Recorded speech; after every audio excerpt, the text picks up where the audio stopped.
Hello everybody. So today I am going to be taking the political compass quiz just to show you guys, give you guys an idea of where I stand.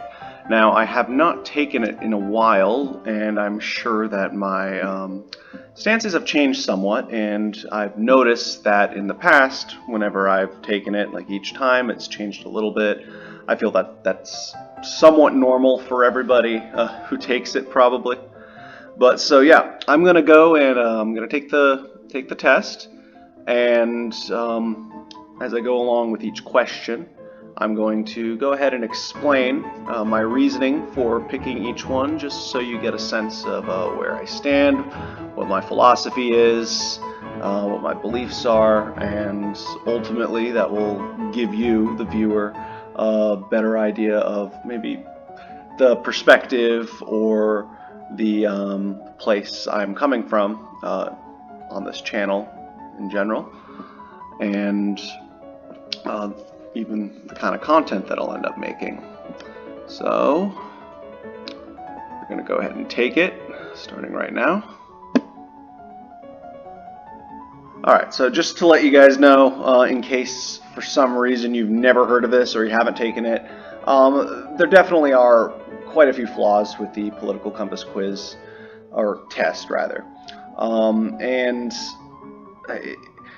first of all, it's from a more European perspective because it gauges left and right, which are generally nebulous concepts to begin with, but it judges it from a primarily economic perspective. So somebody on the right would be somebody for liberalism, someone for free markets, property rights, etc., etc.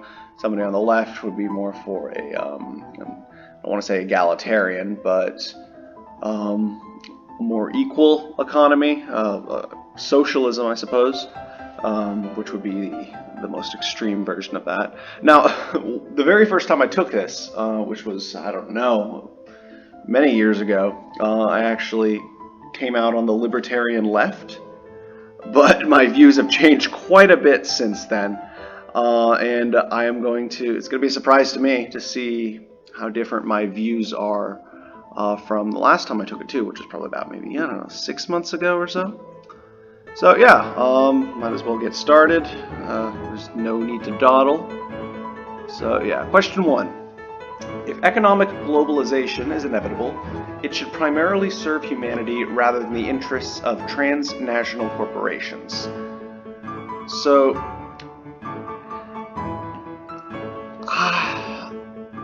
I would say yes, but not necessarily out of humanitarian reasons.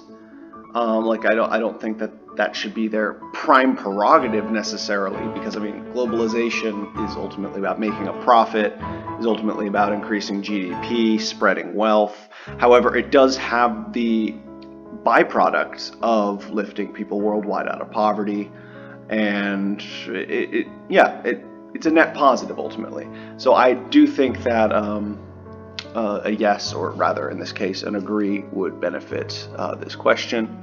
So I'd always support my country whether it was right or wrong. Question 2. So yeah, this is one of the ones that I really don't like. There are a lot of loaded questions in this test.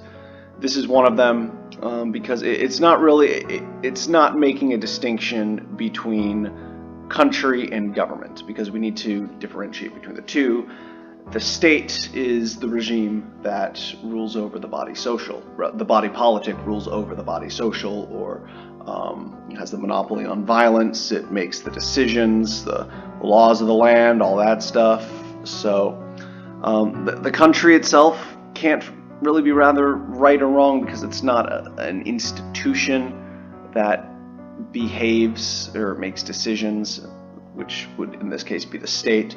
So in answering this question, I'm just going to replace the word country with government, and because of that, I am going to say disagree. I'd say strongly disagree, but I mean, I really don't like the strongly on either side, because as a realist, I understand that there are always exceptions to certain rules, and sometimes you have no choice in life, but to make decisions that aren't necessarily the most savory, but ones that can be to your own personal benefit. So, nobody chooses his country or his or her country of birth, so it is foolish to be proud of it. I think this is just an absolutely stupid question. I'm just going to say strongly disagree. It is completely natural and 100% fine to be proud of your country, no matter how terrible your government is. So, for instance, like back in, Soviet Russia. Well, let's go with that. Soviet Russia. You had plenty of people who despised communism, who did not like living under the regime, but they absolutely loved their country, their people, their culture, their heritage, but did not like the regime that was ruling over them. So again, similar to the question before this, we need to separate government from country. So, yeah, and I'll say it again, this is one of the biggest problems with this test. It doesn't make a distinction between the two. It treats them as if they are one and the same. Oh, this is one of my favorites. Our race has many superior qualities compared with other races. No. I mean, I honestly don't even know how to respond to this one.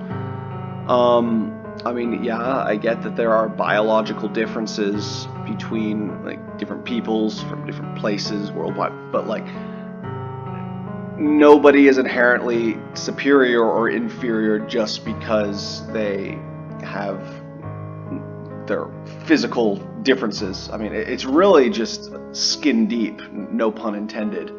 But as an individualist, I tend to view people as individuals. They should be judged based on I'm going to be a bit hackneyed here when I say this, but on the content of their character. And of course, not the color of their skin. I think this is just a stupid question. And a bit definitely one of the more loaded ones. So I'm going to go strongly disagree. The enemy of my enemy is my friend. So I'm going to go disagree with this one because this is more of a truism as opposed to a truth. I myself, again, a realist and a pragmatist. The writings of Niccolò Machiavelli and Thomas Hobbes, for example, have influenced my worldview in terms of how I view human nature and political action. So I understand that this is the case in many situations, and that allying with the enemy of your enemy can be to the mutual benefit of both of us, as in the enemy's enemy and myself. But that is obviously not always the case, so I'm going to disagree, assuming that the question is asking it in a black and white way. So, military action that defies international law is sometimes justified. So, I'm going to go with agree here, but not for the reason that you may think. The reason I'm going with agree is because there is no such thing as international law. So this question is pointless anyway. International law is just whatever the most powerful superpower says it is. For instance, the United States is the global hegemon at the moment. Don't know for how much longer it will be, but right now, the things like the United Nations, NATO are just extensions of the United States' its own will, so to speak, on a geopolitical level, and in terms of intergovernmental politics. So military action, well, I'm going to say I'm a non-interventionist, so I am not in favor of aggressing against other countries, or of course, engaging in war crimes. But at the same time, we make those laws anyway. Like, we decide what the war crimes are. It's just all arbitrary. But so I'm just going to I'm really just messing with the test at this point. I kind of just want to see what happens. So I'm just going to go with agree here. And again, I guess part of the other reason I'm going with agree is because again, there are always exceptions to rules. So I mean, I'm kind of a utilitarian when it comes to problem solving. However, I would say if there is some kind of military action that defies quote-unquote international law, you'd have to have a pretty good excuse for going against quote-unquote international law. So yeah, I feel kind of bad for choosing agree, but then again, I'm kind of just doing it for the memes at this point.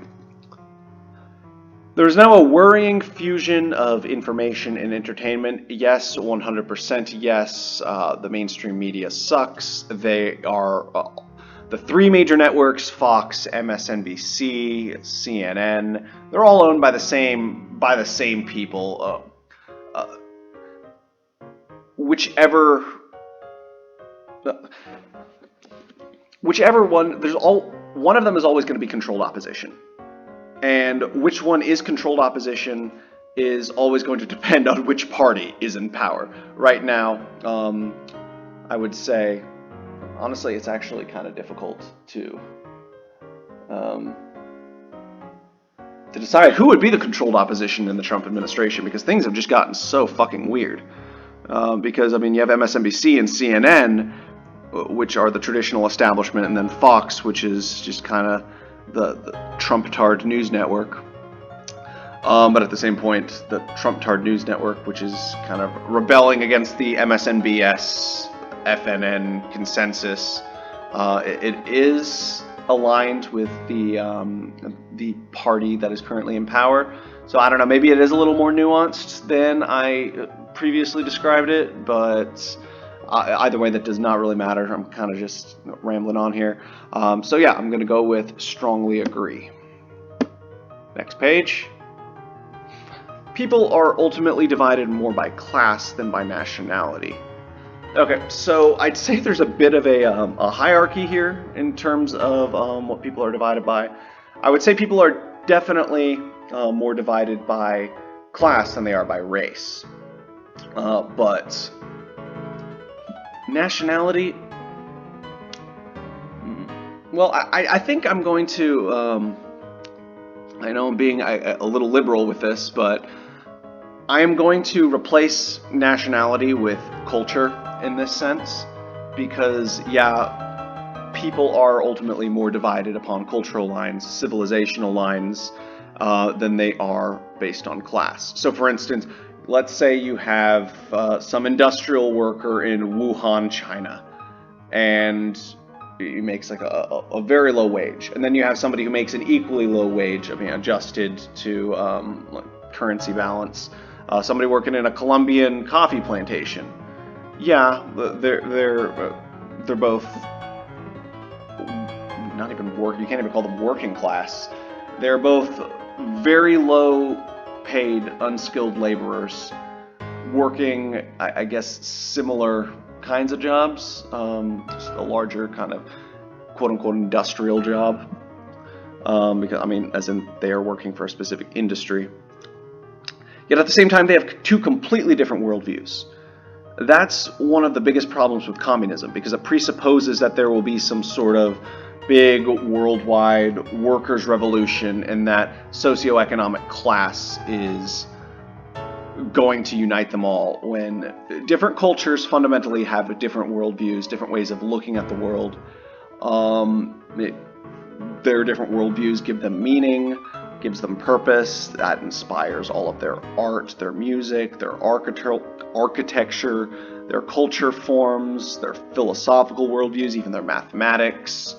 So yeah, I mean, people are definitely within a specific culture or society divided along the lines of class, but I'd say that culture, or they're using the word nation, but I'm just going to use, again, culture in this point, supersedes that. And that kind of goes back to Samuel Huntington's thesis in The Clash of Civilizations about how in the post-Cold War order, countries are no longer going to be aligned based upon ideological blocks, but instead it will be based on cultural spheres of influence. So I am going to go with disagree, because they still are divided along the lines of socioeconomic status and class, but it is more so in terms of culture. So, controlling inflation is more important than controlling unemployment. So yes, I do agree that controlling unemployment is important, especially in times of like an economic crisis. However, in the long run, if you're just going to look at it with foresight, use some foresight here, controlling inflation is definitely more important because that affects future generations, especially. I mean, we kind of see that going on now too. The currency's been devalued, well, 10 times over in the past century.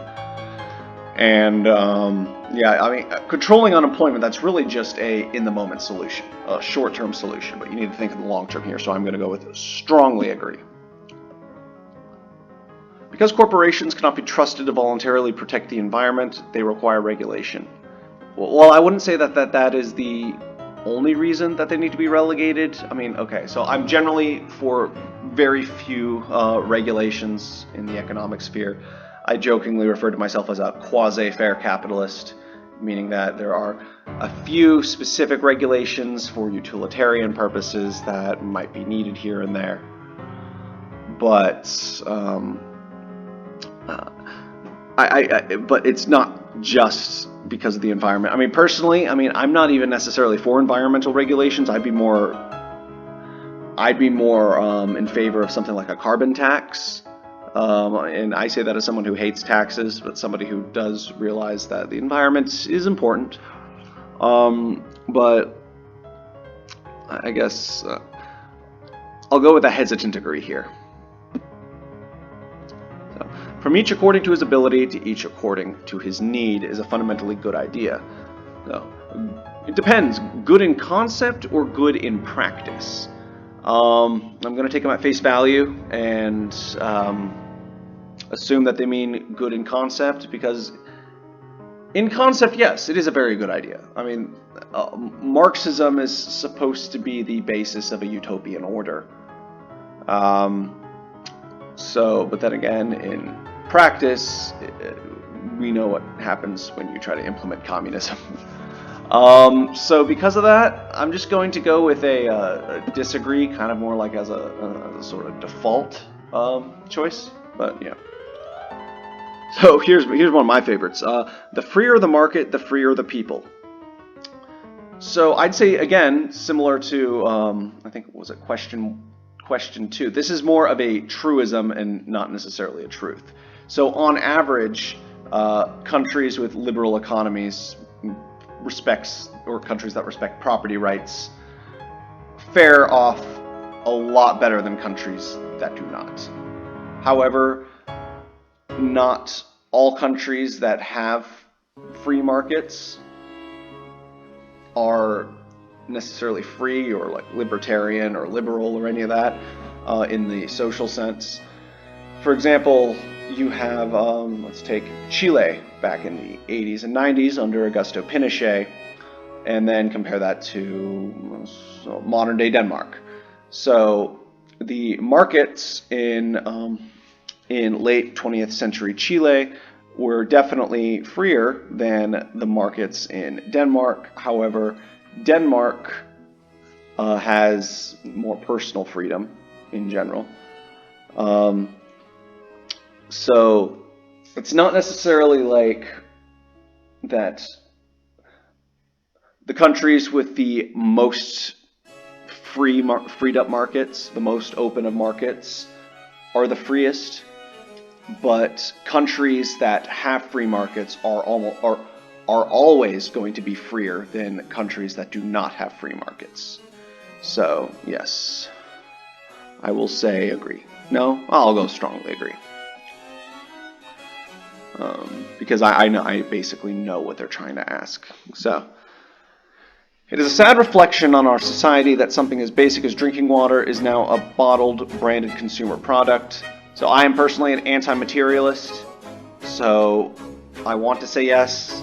I'm going to say agree here, but really I think this is just such an insignificant question that I I don't give a shit. So this is just going to be an ambivalent agree. Land shouldn't be a commodity to be bought and sold. Strongly disagree. No. I'm a firm believer in property rights. And I think anybody should be able to buy and sell and exchange freely and voluntarily, whatever they want, whenever they want, and for whatever they want. So yes, moving on. It's regrettable that many personal fortunes are made by people who simply manipulate money and contribute nothing to their society. So yeah, from a moral perspective, I do agree with this. However, I don't think that there should be a law against, for instance, like inheriting wealth or anything. So, protectionism is sometimes necessary in trade. Okay, so in the context of the modern world, in the context of the current international alignment, I would strongly disagree. Again, I am for free markets. I am for free trade. However, there are arguments to be made that early in a developing nation's life, protectionism can be necessary in order to protect infant industries. However, that does not apply to us today, specifically in the United States. So that point is therefore irrelevant. So again, I'll strongly disagree. The only social responsibility of a company should be to deliver a profit to its shareholders. Oh, totally. Strongly agree. I mean, that is what a company is. That is its first job. I mean, I know that might sound a bit callous, because companies do like to virtue signal and do things that the general population, or they think that the general population will perceive to be moral. So yeah, like for instance, you have companies that are trying to outwoke each other, and but really in the end, it is just to appeal to more people so they can sell their shit. So I mean, honestly, I don't think they don't even really care. We don't even really care. Everybody's happy because private companies ultimately give people the goods that they want. So I think that is ultimately a non-issue. So. The rich are too highly taxed. Well, everybody is too highly taxed. So, those with the ability to pay should have access to higher standards of medical care. Of course, I mean, I really don't, I would not be able to comprehend anybody who would disagree with this. Like, I mean, this just seems obvious to me, so. Governments should penalize businesses that mislead the public. Well, I'm not an ANCAP. And like I said again, I am not for excessive regulation, but I feel like protecting consumers and protecting employees too. I mean, I know that doesn't apply right here, but I feel that those are important, again, sort of on utilitarian grounds. But it should be in most severe of cases. Because, I mean, if you just have somebody who's like stupid and they allow themselves to get taken advantage by a company because of a bunch of dumb business decisions, or they're just financially irresponsible, that's a completely different story. So, I mean, we're going to kind of have to take that on a case-by-case basis. But I'm going to go with agree right here. A genuine free market requires restrictions on the ability of predator multinationals to create monopolies. No, because natural monopolies, as they are monopolies are generally depicted to be in general, are more or less a myth. The only times that natural monopolies emerge, well, it's only happened a few times in history, and oftentimes those have been very short-lived because you've had other competitors that have come up and then kind of broke their sway over a specific industry or whatever. But yeah, most monopolies are the result of crony capitalism and petitioning to the government for monopoly rights and even regulations to shut competitors out of the marketplace. So yeah, I think this is, yeah, it is, free market requires restrictions on the ability of predator. Yeah, no. Oh.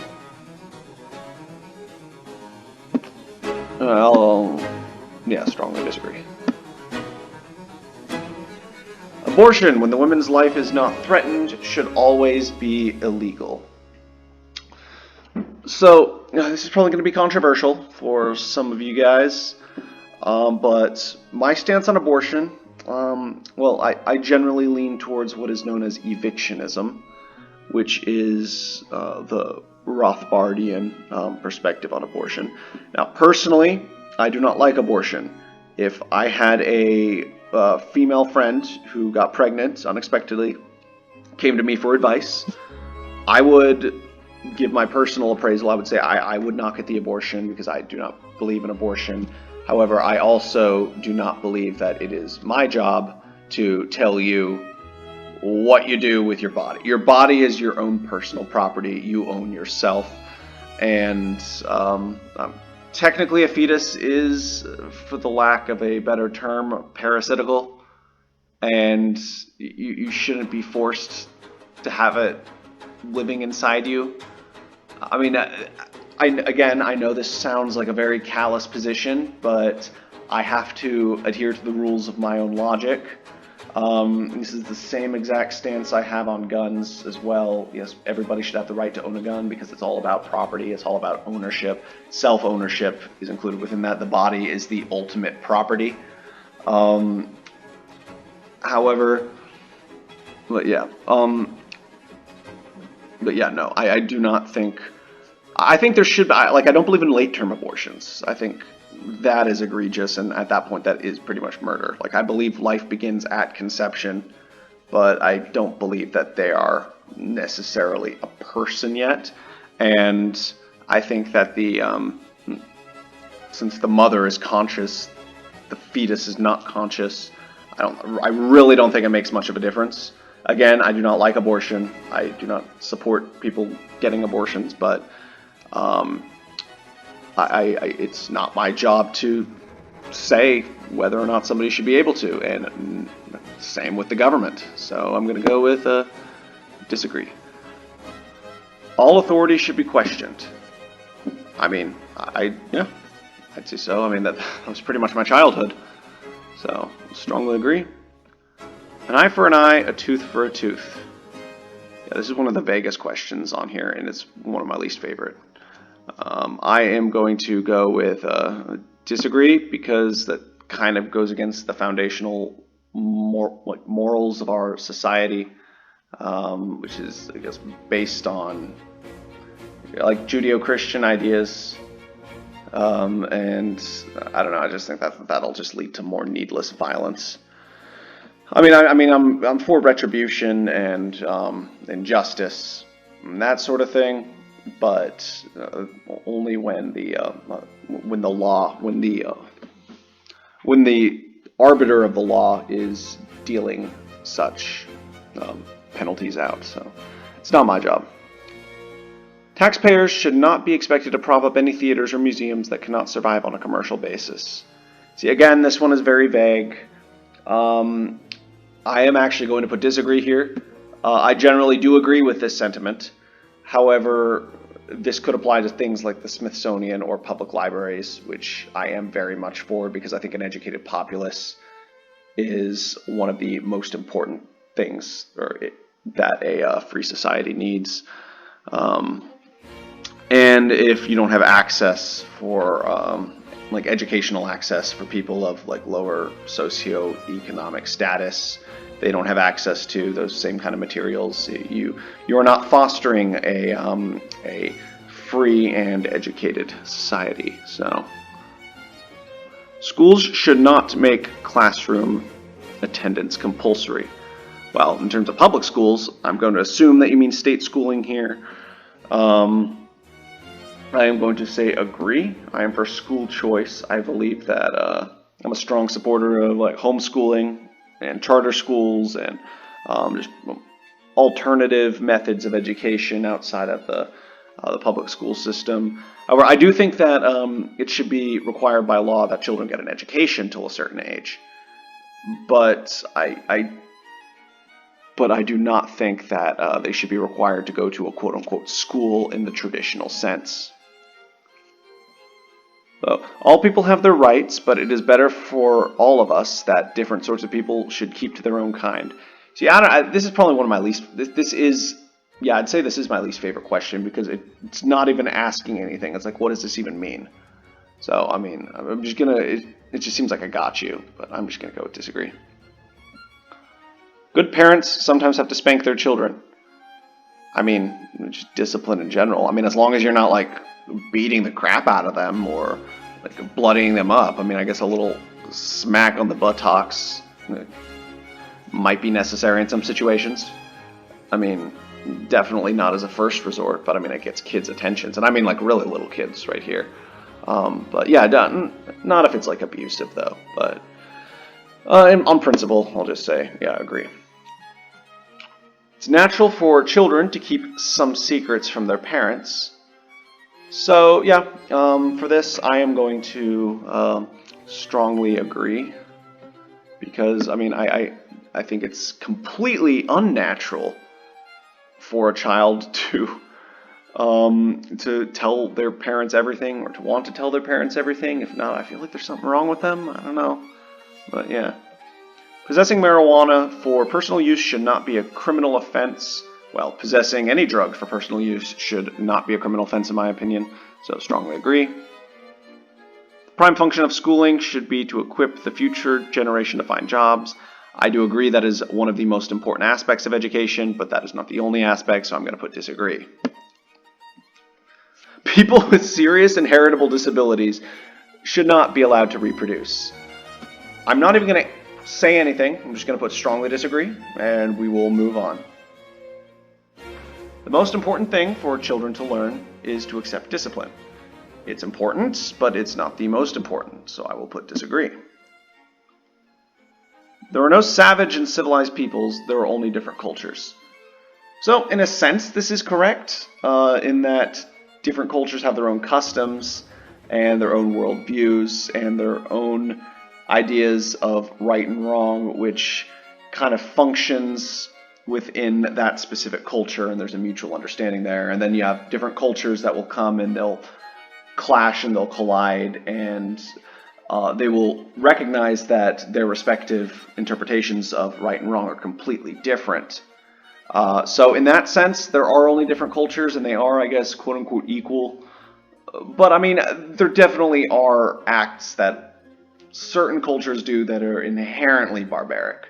It's like Nazi Germany, for instance. Like, there is no... you can't even... Not even the most amazing mental gymnastics can justify any of the atrocities committed by the National Socialists back during the World War II era. So I'm gonna put disagree there. Those who are able to work and refuse the opportunity should not expect society's support. Strongly agree. We don't want any otherwise we don't want parasites. Because, I mean, you have to be able to do your due diligence. You have to be able to support yourself, and like stuff like welfare should be reserved only for those who absolutely need it. And anybody who's being a burden on the state and a parasite, it's not fair for those people who legitimately need government assistance in that particular instance.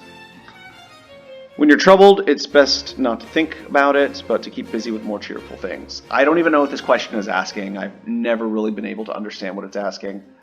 I mean, but it sounds right, I guess, so I'll just put agree.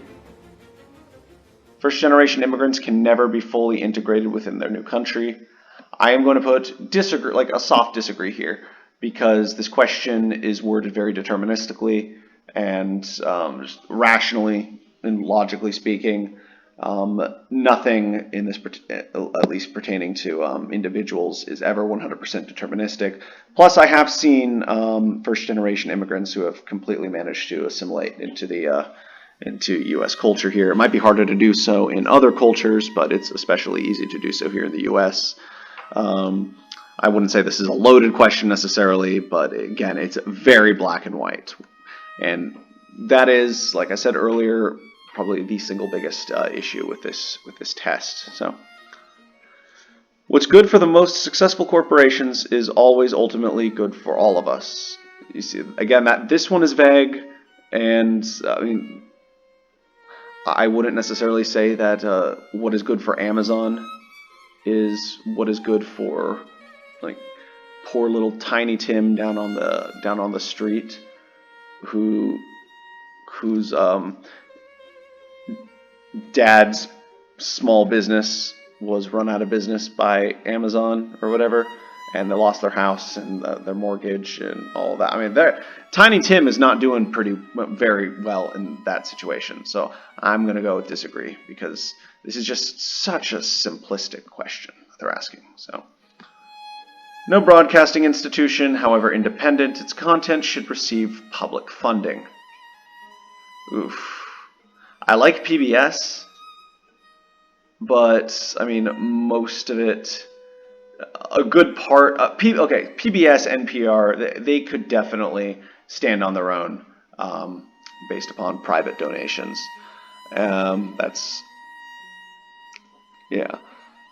So I'm gonna go with a moderate agree. Our civil liberties are being excessively curbed in the name of counterterrorism. Yep, strongly agree, 100% yes. So, a significant advantage of a one-party state is that it avoids all of the arguments that delay progress in a democratic political system. Okay, so this is a strange question because it's asking it from a perspective that is rather neutral. It doesn't even really seem like it's asking my opinion. It seems more like it's asking me, is this the case in general? Just the reality of political action. And so, as a political realist, I have to say yes. But that does not necessarily mean that I believe in a one-party state, because I most certainly don't. But I do recognize that that such an organization of government will have a faster legislative process, and there will be far less gridlock, and it will be way more efficient. However, it's not necessarily a good thing in terms of the consequences, but in regards to a general observation on political nature, I do agree. So, although the electronic age makes official surveillance easier, only wrongdoers need be worried. No, not at all. A couple of whistleblowers who are currently locked up right now, or are in exile in some far-off country. They can confirm that. So, the death penalty should be an option for the most serious crimes. Well, if it's something like a serial rapist, serial genocide rape or something, yes, strongly agree. However, I do think that we should limit the kind of people we actually lock up and treat as dangerous criminals to only those who are the most dangerous of the dangerous. And then those that we actually kill using the death penalty, if we even do at all, would be the creme de la creme of those guys. So, yeah. In a civilized society, one must always have people above to be obeyed and people below to be commanded. Okay, so I don't like the verbiage here, obeyed and commanded, but really what the question is asking is, in a civilized society, do you need hierarchy? And that is, without a doubt, a yes. So I agree. I just don't like that wording, though. Abstract art that doesn't represent anything shouldn't be considered art at all. I mean, again, that's vague, and it's kind of left up to the individual to decide. So yeah, maybe it might not be high art in the sense like a Rembrandt or Picasso, or in the case of music, Beethoven or Wagner or those guys. But that doesn't mean that it isn't art. So I'm going to go with disagree. In criminal justice, punishment should be more important than rehabilitation. no, I think punishment should be a last resort for those who can 100% not be reformed. So, I am going to strongly disagree, because I feel like you're just it's kind of just lazy to not bother to rehabilitate people who could potentially be a benefit to society if they are reformed. So, yes. Now, it is a waste of time to try and rehabilitate some criminals. So as much as I support trying to rehabilitate criminals, I do understand that there are some who are just incapable of reforming. So I will do strongly. Whoops, wrong place. I'll go with agree here. So the businessman and the manufacturer are more important than the writer and the artist. No, neither are more important than the other. They both provide valuable contributions to civilization. Mothers may have careers, but their first duty is to be homemakers. Oh my god, I wish there was just a neutral option here. Because it just depends on the person. I mean, mothers are really the only ones who can raise children in that sort of natural way, I guess. I mean, every child needs a mother, but then homemaker implies something else too. I just think of like the whole 1950s housewife thing. So yeah, I mean, I believe in like a traditional family, as in like marriage and raising children, and there's the nuclear family, that whole thing. But I mean, like the woman, I mean, she should still. I mean, I don't think she shouldn't have a job, and she should be forced to be a stay-at-home mother or anything. I mean, it's great if she wants to do that, but I mean, her first duty is to her children, but not necessarily a homemaker. So I'm just gonna do a moderate disagree there. So, multinational companies are unethically exploiting the plant genetic resources of developing countries. No, they are increasing the GDP of other countries. So, disagree. Making peace with the establishment is an important aspect of maturity. It depends, but again, this question's black and white, so I will say disagree. Astrology accurately explains many things. Okay, so yes, yes and no. So it doesn't, because I mean, especially with all our knowledge now in terms of empirical science. Yet you could also make the argument that other cultures historically in the past, well, cultures that have held astrology very close in regards to their sort of religious cosmology and that sort of thing, because it was something that helped them better understand the world as they saw it. So I'm not going to discount that from them, because, well, for instance, ancient Hindu mythology, through the use of astrology, somehow they managed to come up with the exact, or not the exact, but roughly around the same date that the Earth was created, when they were trying to depict or predict the exact age of the Earth. They predicted the age of the Earth was 5 billion years old, roughly, give or take. Like, I don't know, 0.5 billion. But I don't know, I just find that really interesting. I mean, it's probably nothing, probably just a coincidence. So I'm going to disagree. You cannot be moral without being religious.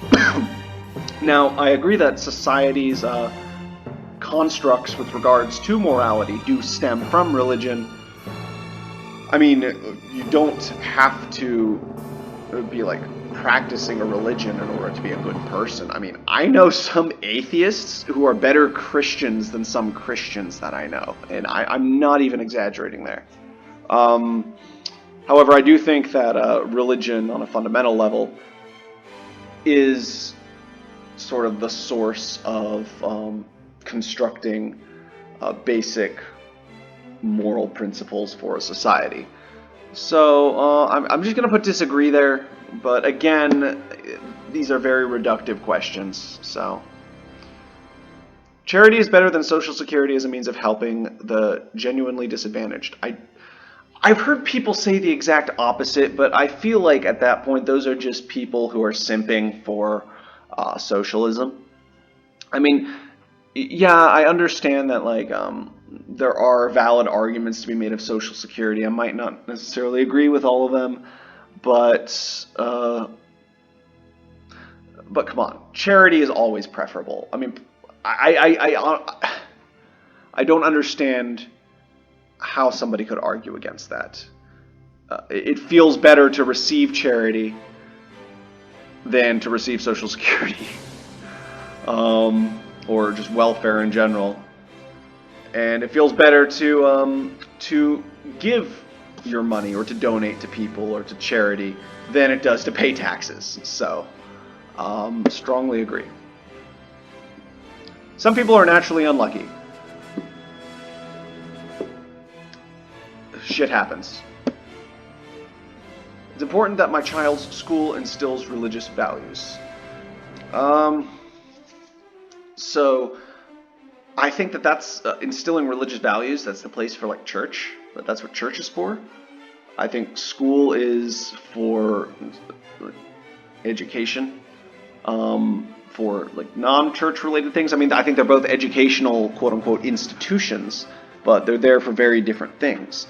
I mean, I'm fine with having the Bible in school if it is in relation to, for instance, like learning about different religions or learning about it from like a literary perspective, and the same goes with like Greek myths and like Eastern religions and all of that. However, I think that academia is for academics, and church is for religion. I mean, they don't necessarily have to merge. They don't necessarily have to be in conflict with each other. I just think that they're both there for different reasons. So, I'm gonna go with disagree, because I mean, school is not the only place where they can get a religious like education. So, sex outside of marriage is usually immoral. Again, this is another stupid question. Like, I mean, if you want to argue from a religious perspective, I mean, yes, but then again, I mean, God has higher things at the top of his shit list, so I really don't give a shit about that. All right. A same-sex couple in a stable, loving relationship should not be excluded from the possibility of child adoption. No, I don't see why they should be excluded. I mean, as long as they go through like a psychological evaluation to make sure that they are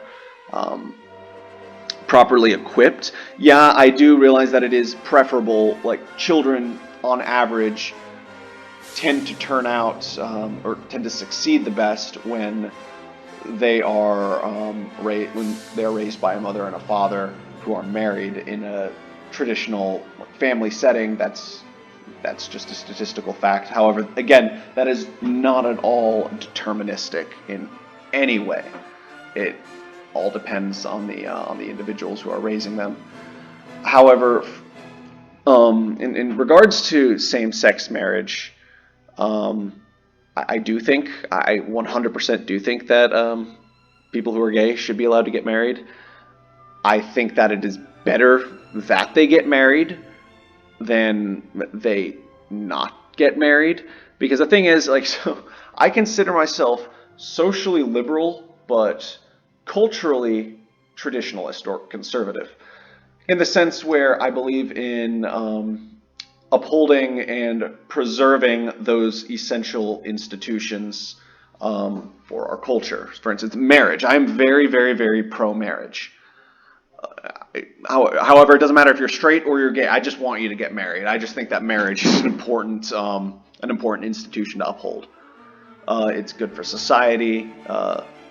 It is good for fostering a future, like for the posterity of previous generations. It's just a good norm to uphold. And I mean, I'd rather see two gay people get married than them not get married. I think that like maybe if churches shouldn't be required by law to marry people of the same sex or whatever. Like I understand that's freedom of religion.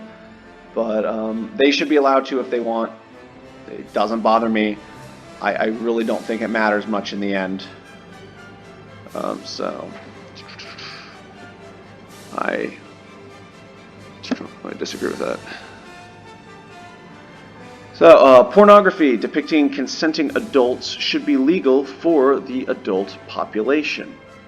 I mean, I think pornography is kind of degenerate, and it also is not healthy in the long run. I mean, first of all, the industry is very, very exploitive when it comes to the women in the industry itself. So it's so supporting pornography is in turn supporting sort of that cycle of abuse by proxy. But also there is a link between men who watch a lot of porn and domestic violence, which is really interesting, I thought. However, I'm not some like 90s style Bible thumping like religious nut job. And if people should just be able to do what they want within reason. So I am going to say, yes, I agree. What goes on in a private bedroom between consenting adults is of no business of the state. Strongly agree, 100%. Just stay the fuck out of my stay the fuck out of my wallet. Stay the fuck out of my bedroom, okay? No one can feel naturally homosexual. I mean, at this point, that has pretty much been disproven. So, these days, openness about sex has gone too far. Strongly agree. I mean, I think it's fine to talk about sex. It's a reality of life. It's why I'm here. It's why you, the loyal viewer, are here as well. None of us would be here without sex, and therefore it is important to discuss it, especially with children who are coming into themselves, just from an educational perspective. And I mean, the occasional dirty joke here and there is okay, but like, we've come to a point in our society where we're outright starting to sexualize everything to a point where, to me, and I'm not even a particularly hyper-moralistic person. I'm pretty laid back, especially in terms of my like social beliefs. But we've come to a point where it is concerning how much sex or sexualization, especially in the almost in a very materialistic way, has come to dominate our society. For instance, it's one thing if like there's art, like a great work of art that is showing off, that depicts like the beauty of the human body, or a poem, like for instance, like the Song of Songs or Song of Solomon, whatever, which is an erotic poem in the Bible, very, very beautifully written, it's work of poetry, work of art. That's one thing. But then when you have like, again, like something like pornography, where the pizza man is seduced by the MILF at the door, all that stuff. I mean, and then it's like just going at it for 30 minutes, and it's like not showing it. Yeah, I mean, and then all these commercials with like, I don't know. I'm not even going to go into detail. I think that you probably get a good sense of where I'm coming from. I think that there's a need for moderation. We should not be Victorian about it. We should not suppress sex. We should not shun sex. We should not try to steer away from that topic every moment of every day and pretend like it doesn't exist. But at the same time, we should not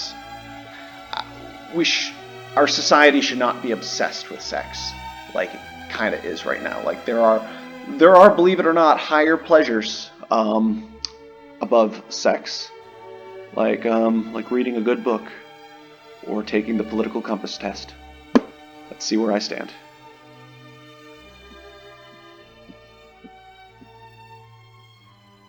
Okay, so economic left/right. I am 3.13 points to the right and negative 2.14 points down. So that puts me, I guess, yeah, so the moderate libertarian right, it looks like. That's right about where I expected. I think I used to be down a little more, actually. But I think, I don't know, maybe I've just become more of a boomer. Or I'd like to call it pragmatism, but at the same time, I don't know. I just feel like there could be more questions. There could be more questions that are specific on certain other issues. Because I'm sure if there were more questions that focused on other topics, I actually would be quite a ways more down from where I am here. But according to the political compass test, this is where I am. It's about where I expected I would be. So where would that fit in according to these charts right here? So that would mean that for the drug political compass, that means I have the energy to accomplish tasks without getting the slightest bit high. And okay. Get off my lawn. I am at get off my lawn. I'm also at what most Americans consider to be libertarianism. Don't tread on me. Complete with a snake. Okay, so average citizen. Wait, would that be an average citizen?